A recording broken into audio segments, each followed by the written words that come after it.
Hello there. Reese wanted to help us read chapter 6 today. So here we go with chapter 6 of Bunnicula. Harold helps out. That night, I had an uneasy sleep. Strange noises emanated from downstairs. It sounded like toenails clicking back and forth on the floor. It must be Bunnicula making his midnight run, I thought, although I'd never known him to make a sound. And I smelled the funniest odor in the air, something familiar, though I couldn't place it. As the night progressed, it grew stronger and stronger until finally it tickled my nose and I sneezed myself awake. I jumped off Toby's bed, still sniffling, and headed down the stairs for the living room to find Chester, to see if he could smell it too. The odor grew even stronger as I approached the living room. Standing in the doorway was Chester, a strange pendant hanging from his neck. Phew, Chester, I said, why are you wearing that awful thing? It smells. Of course it smells, he replied. Here, I made one for you too. Put it on. Are you kidding? That thing smells like garlic. It is garlic, Chester stated matter-of-factly. Why are you wearing garlic? I asked, thinking that by this time Chester was capable of anything. As we walked into the living room, I tripped on another piece of garlic lying on the doorway. Careful, said Chester. Watch your step. I surveyed the room and saw that it was strewn with garlic, on the doorways, over the windows, and around Bunnicula's cage. The poor little fellow had buried his nose as far as possible under his blanket. I was about to follow his example and return to Toby's bed to bury my nose under the blankets when Chester grabbed my tail with his teeth. You're not leaving this room until you put this on, he grumbled at me. I think that's what he said. I wasn't sure because he had my tail in his mouth. It's not too late to talk with your mouth full, Chester. Drop that tail. Meanwhile, my eyes were beginning to water. Poor Harold. Listen, Chester snapped at me, fortunately letting go of my tail. The book said to use garlic. What book? I asked. The Joy of Cooking? Chester continued. The mark of the vampire says garlic renders vampires immobile. Immobile means they can't move. What does that mean? It means they can't go anywhere if there's garlic around. Well, I've got news for you, Chester. I can't go anywhere either. The smell is killing me. But you've got to put it on. It says so in the book. If you don't put it on, I'll put it on for you. Oh, Chester, I said as my nose suddenly and involuntarily closed. I'd be leaving this room right now. And I did. I was so sick to my stomach from the aroma that I decided to spend the early morning hours outdoors. As dawn approached, it seemed that it would be a peaceful day. The sky was clear, the birds were singing, and I felt contented after my difficult night just to be lying in grass, feeling the ladybugs crawl up my ears. Suddenly, the calm was broken. Strange, piercing screams came from the area of the kitchen. Not again, I thought. What's turned white now? As it happened, it was Chester. There in the sink, lathered with soap, was the feline detective, yelling his head off. Mrs. Monroe was scrubbing him vigorously, and from the sound of her voice was in the middle of a long lecture. I don't know what's gotten into you, Chester. You never played with garlic before. I thought you hated the smell of it. And here you've gotten it all over yourself. Stop wriggling. You'll get soap in your eyes. If you want to chew on something, I'll get you some catnip. Stay out of my herbs. Then she rinsed him off, rubbed him with a towel, and plunked him down in front of the stove to finish drying. Shut the door, he hissed at me. I'm freezing. That silly woman doesn't know cats don't get baths. What do you mean? I get baths all the time, I said, closing the door with my back foot. That's because you're too dumb to bathe yourself. Cats always bathe themselves. It's a rule. Everyone knows that. Well, at least it smells nice in here again, I sniffed as I settled down next to Chester by the stove. And it's all toasty warm here in the kitchen. Sure, it smells nice again, he said, but now the house isn't safe anymore. What do you mean? I asked, getting closer. I mean, it worked last night. Garlic worked. No more vegetables turned white, did they? No, but That means Bunnicula didn't get out of his cage last night. Maybe he was just tired, I said, or maybe he was full. Don't be ridiculous, he replied. It was the garlic. He couldn't leave his cage. But tonight he'll be free to roam around again, and I've got to find a way to stop him that isn't smelly. Mr. and Mrs. Monroe were hurrying in and out of the room, stepping over us, late for work. Mrs. Monroe yelled up to Toby, "Don't forget to take the steak out of the freezer when you get home today, Toby, and leave it on the table to defrost.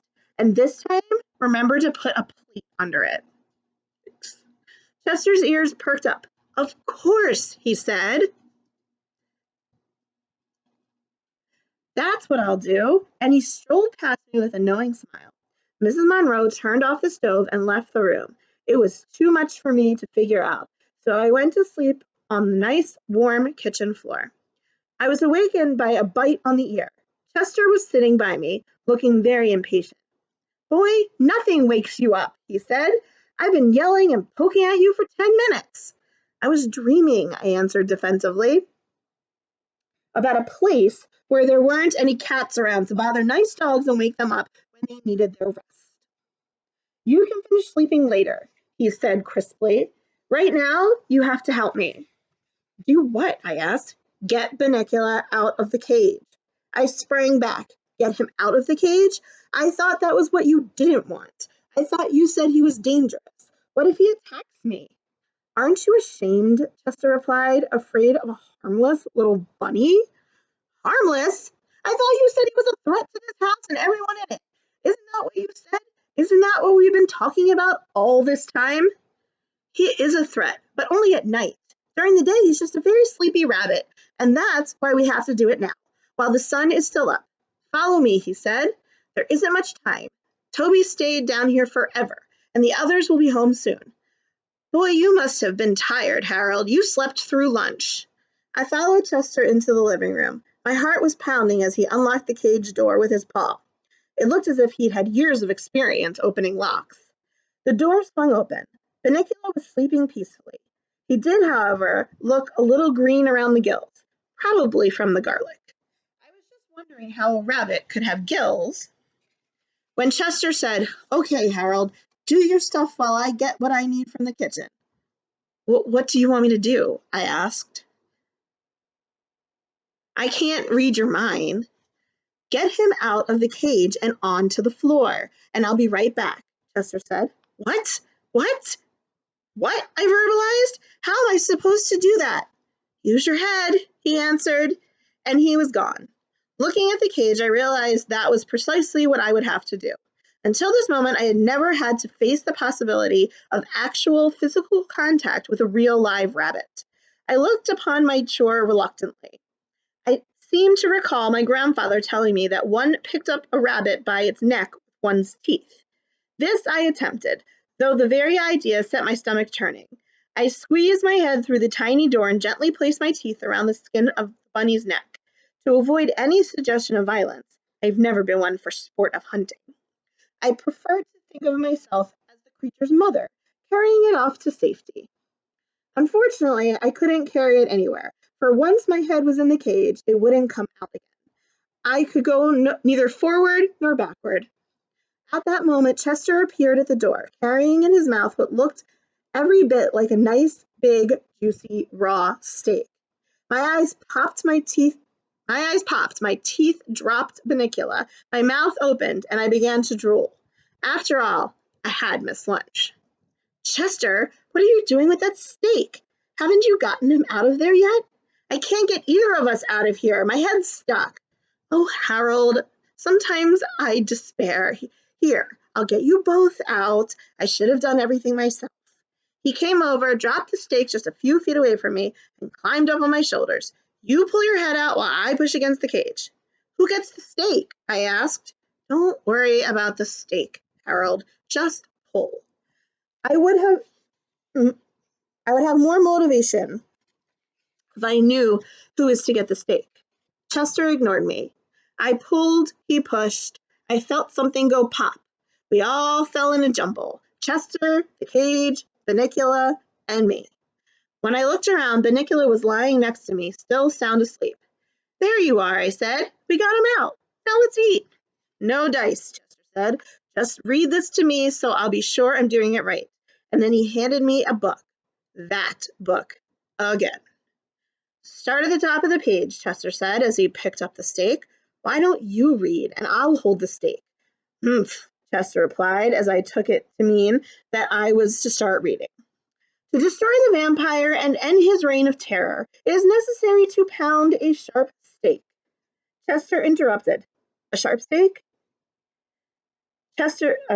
He asked, what does that mean? I'll taste it and tell you if it's sharp, I offered. Oh, never mind. This will do. It's sirloin. Keep reading. Do you think he means sharp like the way it tastes, or sharp like as in a sharp point? To pound a sharp stake into the vampire's heart. This must be done during the daylight hours when the vampire has no powers. Okay, he said, this is it. I'm sorry I had to go this far, but if they'd listened, this wouldn't have been necessary. He dragged the stake across the floor and laid it across the inert bunny. Then, with his paws, he began to hit the stake. Are you sure this is what they mean, Chester?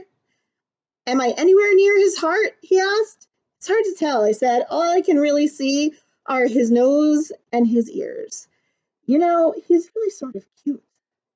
Chester was getting that glint in his eyes again. He was pounding away at the stake, harder and harder. Do you think that's the kind of stake that they meant? Just thinking. Be careful, I cried. You'll hurt him. Chester increased his attack. I was really getting worried when the door opened, and Mr. and Mrs. Monroe were suddenly with us in the room. Chester! Mrs. Monroe screamed. What are you doing with my dinner? Robert, get that steak away from Chester. And what's the matter with Bunnicula? Why is he on the floor? Mr. Monroe took the beautiful steak away. I wished it a fond farewell with tears in my eyes. As the kitchen door swung open, Chester whispered with cold determination, All right, the last resort, and dashed into the kitchen. Seconds later, he was back, carrying his water dish between his teeth. He ran toward Bunnicula with a mad yowl, threw the dish of water at the rabbit. Unfortunately, he was so hysterical that his aim was not the best. With water dripping from my ears, I watched Mrs. Monroe pick Chester up by the scruff of his neck and toss him unceremoniously out the front door. Robert, we are going to have to do something about that cat. Look at this mess. Dinner's ruined. The poor bunny is out of his cage, and Harold is sopping wet. I tried to look as pathetic as I knew. Oh, poor Harold, Mrs. Monroe cooed as she dried me off. You've had a rough day. You and Bunnicula. I don't know what's the matter with your friend, but unless he learns how to behave, he'll just have to spend the night outside. Here's Harold and Chester.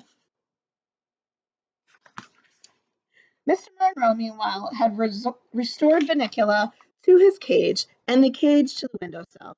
I couldn't believe it when I saw that Bunnicula was still asleep.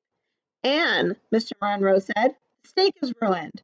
Why don't we let Harold have it? He deserves a treat anyway. Don't you, old boy? I panted appropriately. After my delicious dinner, I turned my attention to the book still lying open on the floor.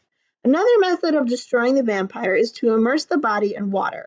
The body will then shrivel and disappear, as the vampire emits one last scream of terror. Whew, I thought. So that's what he was trying to do. Thank goodness he missed. I had no regrets about missing a scene like that. Poor Bunnicula.